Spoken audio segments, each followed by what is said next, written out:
अरे हो, हाय. कसं आहे? अरे ऑफिसला जायची तयारी. जरा आज लेटच झाला. आणि जरा मुलांनाही शाळेत सोडायचं होतं.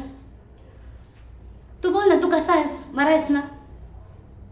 अरे हां, आवाज. हो रे, जरा तब्येत खराब आहे. जरा फीवर वाटतोय अंगात. बरं माझं असू दे, तुझं सांग. अरे असू दे बाबा माझं. काय गृहिणींना खरंच खरंच मन असते. हां. हो बाबा, कळलं हो. कुणीतरी माझी काळजी घेतली.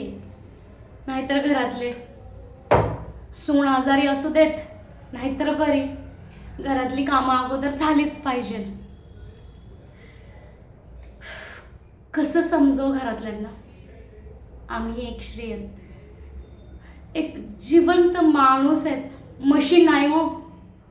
आजारी पडलं तर आम्हाला एक थकल्यासारखं वाटतं. पण नाही, ते घरातली दोन दोन लेकरं बघून नको वाटतं की नाही, आज मी कमवल तर ती लेकरं खाणार, मी नाही कमवलं तर काय. ह्याच एनर्जीने मी उभी राहते. फक्त घरातल्यांचा एक पाठिंबा मला हवा आहे की नाही शीतल, आम्ही आहोत, तू कर. फक्त स्वतःची काळजी घे, इतकीशी अपेक्षा बस.